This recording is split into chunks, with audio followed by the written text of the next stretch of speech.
सभी भारतीय जनता पार्टी के पदाधिकारीगण, सम्मानित मंच और यहाँ उपस्थित सभी सम्मानित बुजुर्गों, माताओं, बहनों, नौजवान भाइयों, प्यारे बच्चों, आप लोगों ने जो मान सम्मान दिया इसका आप सबका तहे दिल से शुक्रिया अदा करता हूं और भारतीय जनता पार्टी के प्रत्याशी के तौर पर आपसे वोट की विनती करने आया हूं।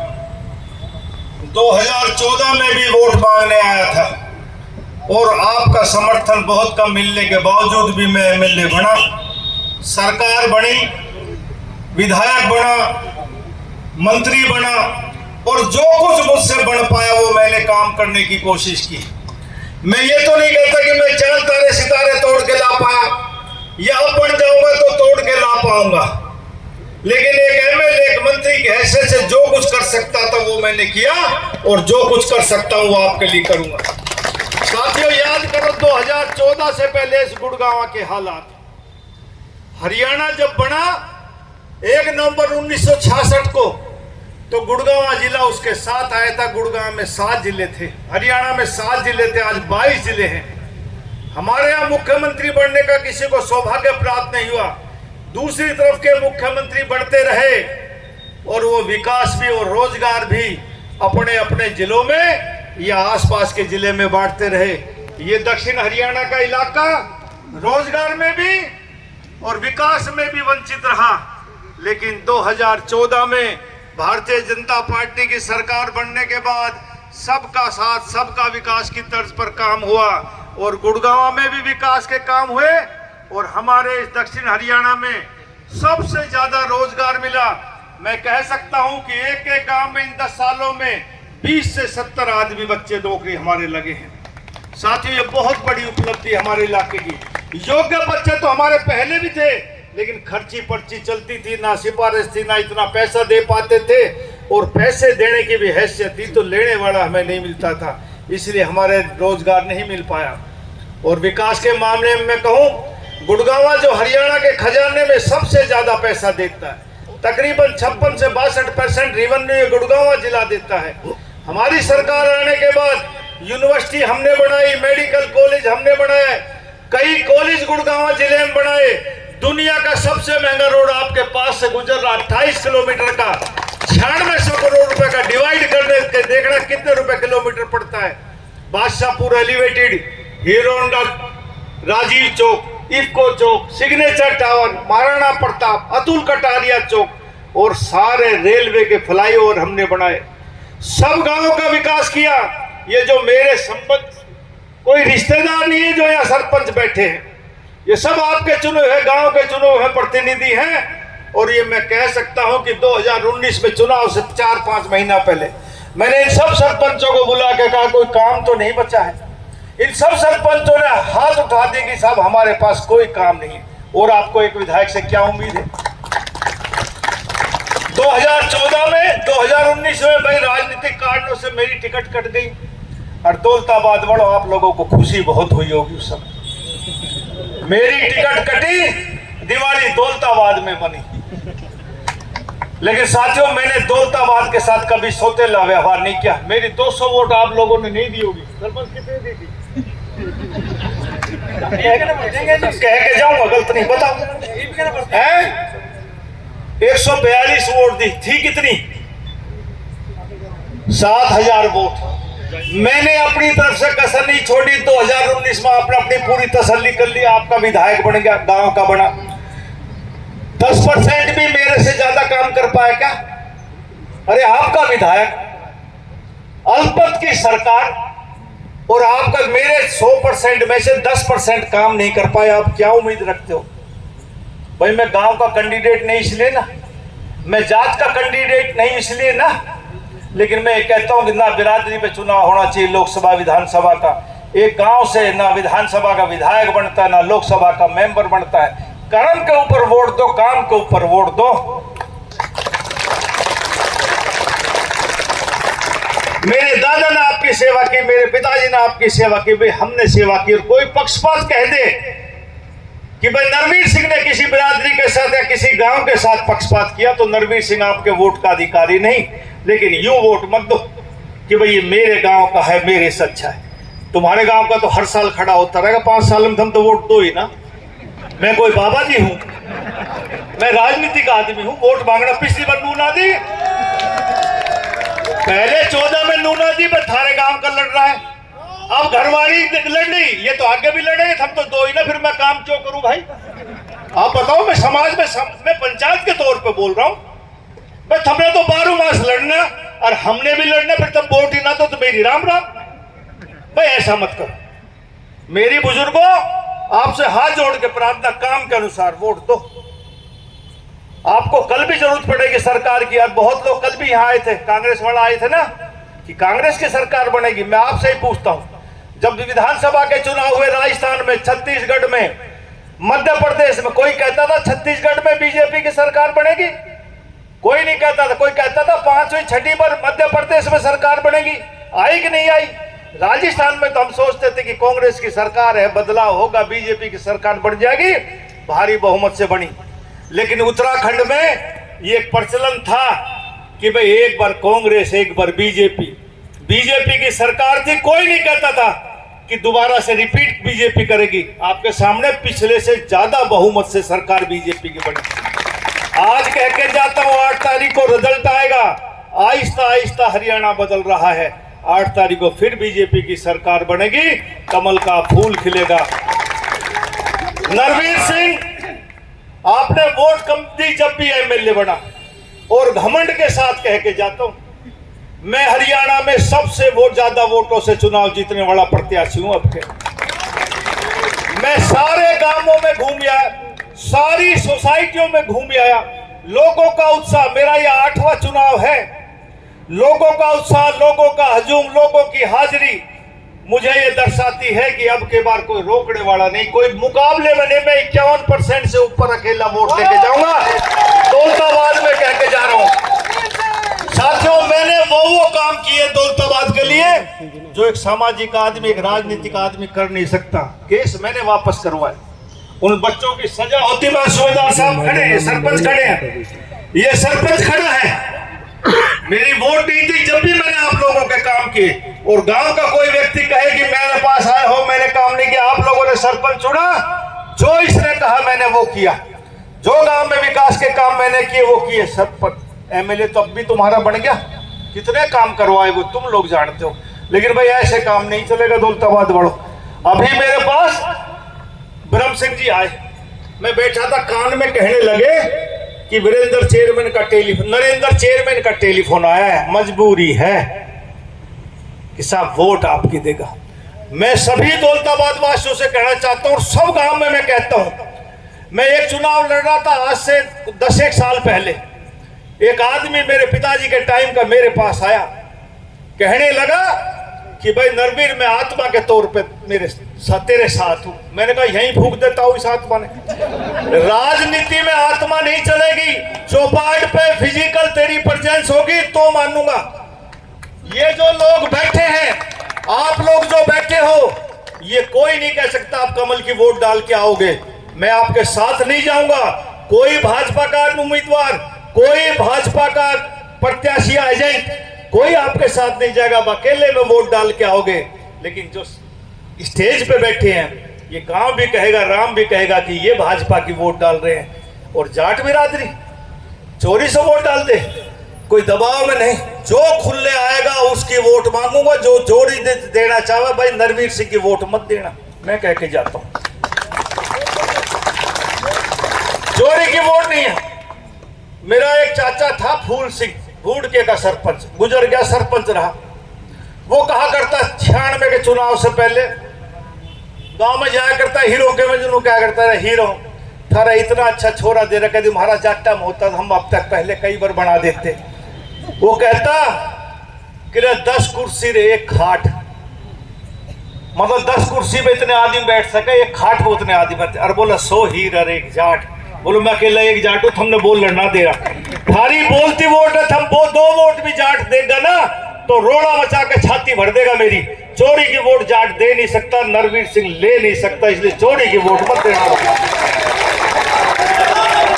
भरी पंचायत में कह के जा रहा हूं, जो खुलेआम वोट दे, वरना मेरा विरोध करना, दब के विरोध करना, क्योंकि समर्थन भी करो तो खुलेआम करना और विरोध भी करो तो खुलेआम करना। हाँ, लेकिन नरवीर सिंह, यदि आपको ये विश्वास हो 2019 में सरकार भाजपा की बनी, लेकिन वो अकेले भाजपा की नहीं बन पाई, वो दो दलों की सरकार बनी, जेजेपी और बीजेपी की, और गुड़गांव का विकास रुक गया। साथियों, मैं 2019 में कैसा गुड़गांव छोड़ के गया था। आज मुझे कहने में संकोच नहीं, सड़कें नहीं, सड़कों में गड्ढे नहीं, गड्ढों में सड़कें तब्दील हो गई। आज गुड़गांव में जल भराव 3-3 घंटे हमारा गुड़गांव जाम होता है। आपको याद होगा 2016 में एक बार बारिश पड़ी, 125 mm 18 घंटे में बारिश पड़ गई। हीरोंडा चौक पे जाम लग गया, नेशनल हाईवे 2 घंटे तक, 2 दिन तक जाम रहा। प्रधानमंत्री जी का, गृह मंत्री राजनाथ जी का, मनोहर लाल जी के पास टेलीफोन आया कि मनोहर जी ऐसे कैसे काम चलेगा, देश कट गया है, आधा देश कट गया दिल्ली से।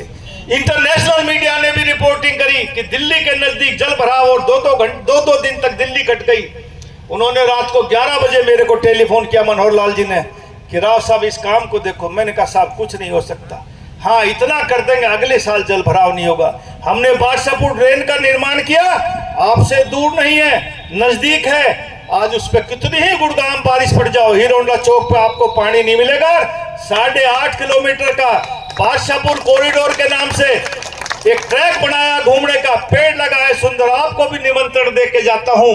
20 करोड़ रुपए हमने खर्च करे, सरकार का 1 पैसा। सर्दियों में छुट्टी होती थी नैनीताल में, पिताजी मिनिस्टर थे, हम बहरामपुर गांव में रहते थे, तो यहाँ गुड़गांव आते कोठी में, तो हम माँ से कहा करते, माँ हम छावनी जा रहे हैं। इसको गुड़गांव कोई नहीं बोलता था, सब छावनी कहते थे।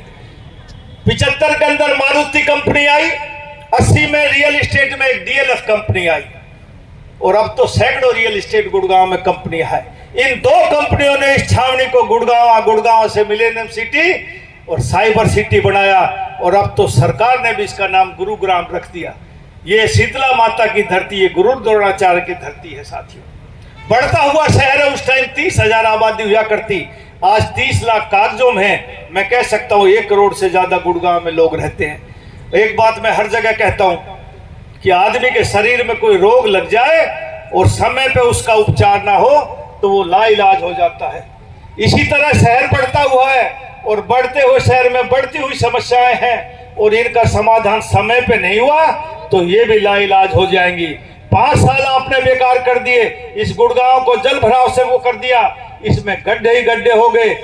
सारा गुड़गांव चौक रहता है, मेडिकल फैसिलिटी यहाँ नहीं, एजुकेशन फैसिलिटी यहाँ नहीं, और क्या कहूँ मैं, 2 PWD मिनिस्टर के तहत मैं 2 बिल्डिंगों के तोड़ने के ऑर्डर करके गया, एक हॉस्पिटल के, एक बस स्टैंड के। जो नए नए जिले बने उनमें इतने अच्छे हॉस्पिटल बन गए, इतने अच्छे बस स्टैंड बन गए, लेकिन इस गुड़गांव का 5 साल में एक हॉस्पिटल की बिल्डिंग टूट पाई, बस स्टैंड की बिल्डिंग भी नहीं टूट पाई। हमने इस गुड़गांव को अच्छा शहर बनाना है, स्वच्छ और सुंदर बनाना है, जाम रहित बनाना है, इसको जाम ना लगे, पानी ना हो। इसमें ऐसी एक बीच में 2-4 ड्रेन बनाएंगे कि इसका पानी आधे घंटे में गुड़गांव का साफ हो जाए। और साथियों, 15 साल पहले यदि कोई एक्सीडेंट हो जाता था, कोई बीमार हो जाता था, तो हमारे गुड़गांव के प्राइवेट और सिविल हॉस्पिटल भी सब मरीजों को दिल्ली फटाफट रेफर करा करते, लेकिन हमारा मेडिकल हब बन गया गुड़गांव। आज दुनिया भर के लोग इलाज कराने के लिए गुड़गांव में आते हैं, लेकिन यदि गरीब का बच्चा, गरीब का बुजुर्ग कोई बीमार हो जाए, बुखार चढ़ जाए, तो ये हॉस्पिटल 8-10 लाख रुपए में बुखार उतारते हैं। 4 हॉस्पिटल बनवाऊंगा ये कह के जाता हूं आपसे, गुड़गांव आम आदमी, गरीब आदमी का इलाज हो। गुड़गांव में इतने स्कूल बन गए प्राइवेट, और मुझे तो अचंबा हुआ कुछ दिन पहले सुनकर, ऐसे ऐसे स्कूल आ गए जिसकी 30,000 से 1 लाख रुपए तक की महीने की फीस है। साथियों, एक गरीब आदमी तनख्वाह में अपने परिवार का पालन पोषण करने वाला, अपने बच्चों को इस गुड़गांव में रहे, किराए का मकान करे, अपने बच्चों का पालन पोषण करे या बूढ़ों की दवाई का इंतजाम करे। हमारे गुड़गांव में सरकारी स्कूल 863 हैं, प्राइमरी से लेकर 12वीं तक, और मल्टीनेशनल कंपनियों के हेड ऑफिस है 500 से ज्यादा। सभी कंपनियों के प्रतिनिधि को बुलाएंगे, उनसे कहेंगे कि 2-2 स्कूलों को गोद लो और उनकी ऐसी शिक्षा व्यवस्था करो कि 5 साल में लोग ये कहें कि हम प्राइवेट स्कूल में नहीं पढ़ाएंगे, सरकारी स्कूल पढ़ाएंगे। आज साहब, यदि हमारी बहन बेटी कोई सरकारी स्कूल में पढ़ती है, हम रिश्ता लेके जाते हैं और हम ये कहते कि हमारी बेटी सरकारी स्कूल में पढ़ती है, हमारी बहन सरकारी स्कूल में पढ़ती है, तो जिस रिश्तेदार का रिश्ता करना चाहते हैं वो भी हीनता की भावना से देखता है। और हम ये कहें हमारी बेटी हेरिटेज में पढ़ती है, श्री राम में पढ़ती है या शिवनाथ में पढ़ती है, बैठाते हैं, चाय पिलाते, आगे की बात करते हैं। ऐसा गुड़गांव नहीं चाहिए। आम आदमी की भी भागीदारी हो, अमीर को भी रहने का हक है, गरीब को भी हक रहने का है। और एक बात और सुनता हूं मैं, 10 साल से सुनता आ रहा कि हिंदुस्तान में कौन सा स्वच्छ शहर है। आवाज आती है, अखबार बोलते हैं, मीडिया बोलता है कि हिंदुस्तान का सबसे स्वच्छ शहर इंदौर है। आप भी सुनते होंगे। भाई इंदौर में कोई भगवान थोड़ा ना रहते हैं, हम जैसे लोग रहते हैं और सारा काम सरकार नहीं कर सकती।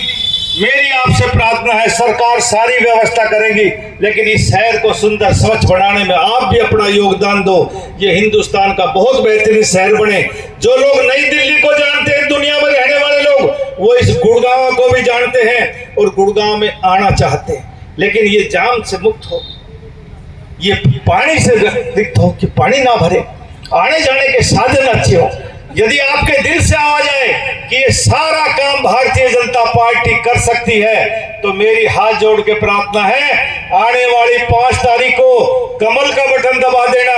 और भाई सिर्फ बादशाहपुर हल्के में नहीं या दौलताबाद में नहीं, सरकार तब बनेगी जब चारों गुड़गांव जिले में कमल खिलेंगे। आपके बहुत रिश्तेदार, सगे संबंधी, यारों, दोस्त हैं, आज से ही सबको टेलीफोन करो कि भाई कमल का हम बटन दबा रहे हैं, आप भी दबाइए। मुझे पूरा यकीन है गुड़गांव में चारों कमल खिलेंगे, भाजपा की सरकार बनेगी और हम इस गुड़गांव का विकास कराएंगे। मैं आप सबका यहाँ आने पर बहुत बहुत धन्यवाद करता हूं और उम्मीद करता हूं गांव का ना होने के बावजूद भी मुझे दौलताबाद से अच्छी वोट मिलेगी, ऐसी मैं उम्मीद कामना करता हूँ और आपसे भी हाथ जोड़ के प्रार्थना करता हूँ।